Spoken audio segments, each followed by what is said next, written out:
Selamat siang Mas Teguh. Selamat siang, Mas. Ini saya mau ngomong-ngomong sedikit. Ini siang-siang ini, karena kalau malam aku takut. Jadi ya, ngomongnya siang-siang karena mau bicara tentang yang serem-serem gitu. Yang Ya, saya dengar itu kamu tuh bisa lihat sesuatu yang enggak biasa dilihat oleh manusia. Ya, katanya. Tapi saya juga masih ragu-ragu apakah betul ada yang begitu-begitu itu. Nah, mungkin kamu punya pengalaman sedikit. Apakah kamu pernah lihat yang orang bilang itu setan? Kalau di Bali orang bilang melihat apa tuh leak. Oh, pernah nggak lihat itu? Gimana pengalaman? iya. Jadi pengalaman pertama saya itu ketika melihat hal tersebut iya ketika doa bersama dengan keluarga. Tiba-tiba ada yang di jendela itu ada yang lewat. Nah, dari situ Yang lewat itu kayak apa sih? Kan banyak orang juga bisa lewat kan? iya, masyarakat. Iya. Jadi nggak bisa terlihat secara kayak karena pertama kali itu kan kayak masih belum full nampak jelas. Jadi masih seliweran gitu aja.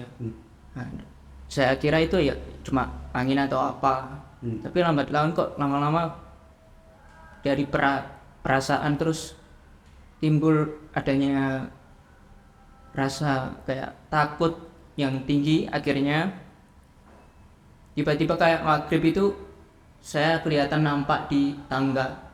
Tuh, itu hari yang sama atau gimana? Iya, Jadi waktu doa, itu masih suasana doa tuh enggak? iya masih Sudah selesai. masih doa. Nah, itu. Di tangga itu nampak kayak wajah rambut panjang gitu. Terus ya saya hanya diam karena nggak bisa ngapa-ngapain, posisi doa juga kan. Iya. Rambut panjang itu cewek yang cantik ataukah nenek yang jelek? Gimana? Kalau wajahnya itu memang nampaknya jelek. Kalau saya mengira waktu itu memang makhluk itu bisa dikatakan ya kayak matinya tidak wajar. Apa itu enggak imajinasimu aja? Jadi kan saya beri contoh misalnya ya, orang Bali itu karena sering imajinasinya ada itu seperti drama-drama itu Rangda, Barong. Lalu dia lihat setannya dibilang Randa. Kalau di Jawa karena mungkin sering lihat orang dikubur di pocong, lalu Iya. setannya jadi pocong. Apa enggak imajinasimu aja kalau keluar pikir ada setan-setan itu? Gimana itu? Kalau imajinasi sih saya rasa enggak ya. Bahkan saya melihat setan-setan itu juga ada yang cantik-cantik loh. Ada yang Nah, ganteng-ganteng. yang ini dulu kembali yang tadi ini. Apa? Kamu lihat apa tadi itu? Nah, itu yang ya makhluk kayak kuntilanak itu. Nah, itu. Terus ngapain dia setelah kamu lihat itu? Ya hanya Masih kamu salam atau apa? enggak menampakkan diri. Terus? Nah, itu ya saya rasa nggak nyaman ketika doa terus digoda seperti itu. Dia ngapain godai kamu doa tuh? Cawe-cawe atau apa cuma lewat aja? Dia ngapain gitu? Ya lewat aja kayak nampakkan diri gitu. Jangan-jangan dia mau berdoa sama kamu dah. Jangan-jangan dia mau ajak saya kok lewat-lewat gak diajak doa. Gimana? Kenapa? Kamu merasa dia ini mau mengganggu atau mau Mengganggu. ikut-ikut doa? Lebih ke mengganggu. Nah, dari mana ada mau tahu dia mengganggu? Karena seringkali ketika saya berusaha untuk hening menghayati doa yang saya lakukan itu dia selalu menampakkan diri. Nah, itu kan dia mau doa sama kamu. Gimana kamu bilang? Tapi kan ketika seseorang itu ibaratnya menghayati dalam doanya terus kayak ada yang ngeliatin kayak gitu kan rasanya nggak nyaman juga. Ibarat Ini pikiran lu negatif menurut saya. Kamu negatif. Orang gini loh, pas kamu doa lalu orang liatin.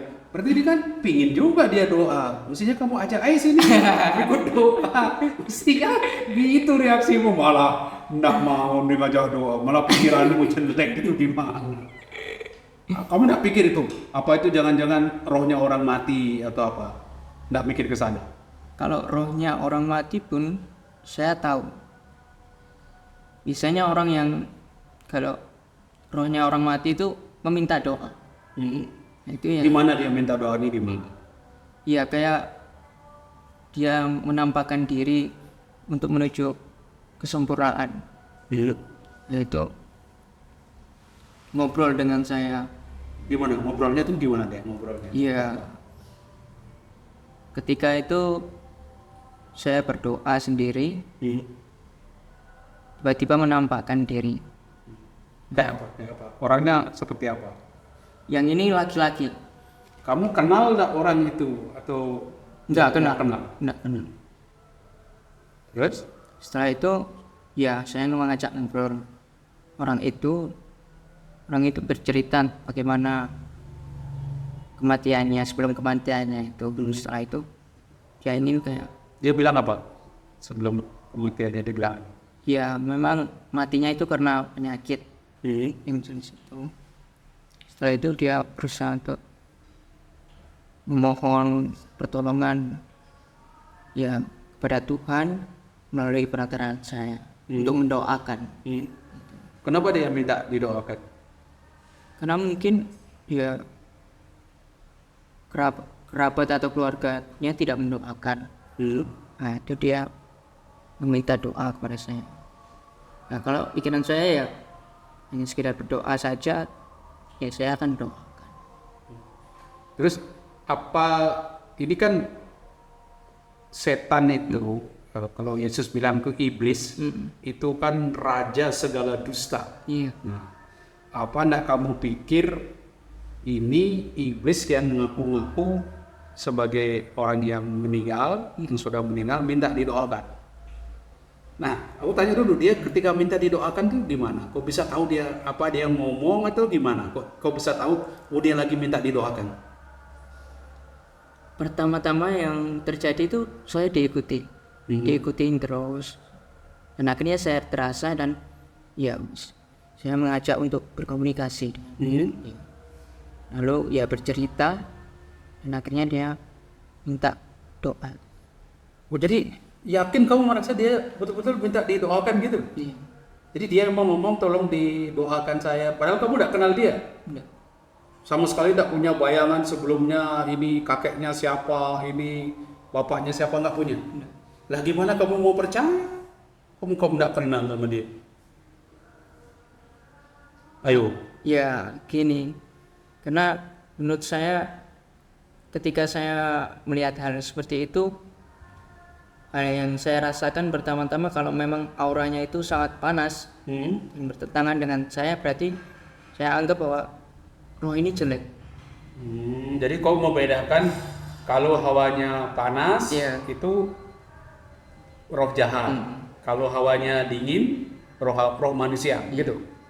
Jadi roh manusia dingin dengan hati dia mungkin ngajak engkau atau memohon engkau untuk berdoa bagi dia. Mungkin dia belum mendapat tempat yang bersatu dengan Tuhan seperti itu.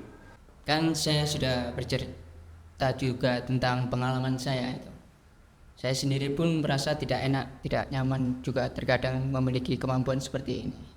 Mungkin dari sudut pandang gereja Katolik itu bagaimana ya melihat tentang kayak pengusiran setan? Karena selama ini yang saya lakukan itu hanyalah mendoakan orang yang kerasukan. Atau mungkin dalam gereja Katolik itu ada aturan-aturan khusus yang harus dipenuhi atau bagaimana mungkin? Ya, berkaitan dengan apa itu fenomen setan gitu ya, iblis ini. Di dalam gereja Katolik itu ada yang disebut eksorsis. Tetapi harus dibedakan antara eksorsisme dan sekedar mengusir setan yang kamu lakukan, mendoakan orang, itu harus dibedakan di dalam gereja Katolik. Kalau orang yang disebut sebagai eksorsis itu tidak sembarang orang. Dia misalnya dia uskup atau dia imam yang memang mendapat penugasan khusus dan dia ada pelatihan, selain dia punya kemampuan istimewa tapi dia juga punya pelatihan tertentu, kemudian ada rumusan doa yang juga harus mereka kenal. Jadi tidak semua orang bisa jadi eksorsis, tapi apa yang kamu lakukan itu yaitu sebatas istilah kita ya, kita mendoakan orang, mengusir roh jahat, melakukan pelepasan, itu boleh, tapi tidak sampai disebut sebagai ahli apa seorang eksorsis. Nah, yang penting sebetulnya di situ engkau harus mengendalikan diri. Saya kira perlu pengendalian diri darimu, lebih banyak berdoa supaya bisa melakukan discernment. Ya, discernment ini apakah betul-betul saya ini mengusir setan ataukah ini imajinasi saya. Jangan sampai kamu itu terbawa, karena iblis itu jangan lupa dia itu raja segala dusta. Nah, apa yang kau lihat, apa yang kau bayangkan, hitam, putih, macam-macam, itu jangan-jangan itu permainan iblis atau orang mati, ya, ngaku saya orang mati, minta didoakan, ya, bisa jadi iblis yang menipu, pura-pura sok suci, pura-pura sok baik hati, ingin menjadi baik atau kurangnya ingin jadi baik, itu saya kira harus hati-hati juga. Jangan-jangan iblis yang menyamar jadi rohnya A, rohnya B, lalu pura-pura minta didoakan. Tetapi kalau memang dia betul-betul minta didoakan, ya menurut saya nggak usah khawatir juga kan, kita mendoakan dia dengan perantaraan Kristus, minta pengampunan dosa dia supaya dia diterima oleh Allah. Saya kira tidak ada jeleknya. Ya, walaupun dia mungkin menipu, dia roh orang mati, ya setan menipu jadi roh orang mati, ya tidak apa-apa. Mungkin kita doakan dia supaya dia ampuni. Tapi menurut saya seandainya dia itu setan, seandainya dia itu iblis, tentu ketika dia minta doa, pura-pura minta doa, ya kan tidak mungkin kan, tidak masuk akal kan. Setelah kau doakan pasti dia kejut-kejut kan. Walaupun pernah ya, di satu pengalaman saya ketika ada orang rasukan minta saya doakan dalam nama Yesus, saya doakan dalam nama Yesus, dia jawab, akulah Yesus yang kamu cari. Mengaku Yesus ya. Mengaku Yesus.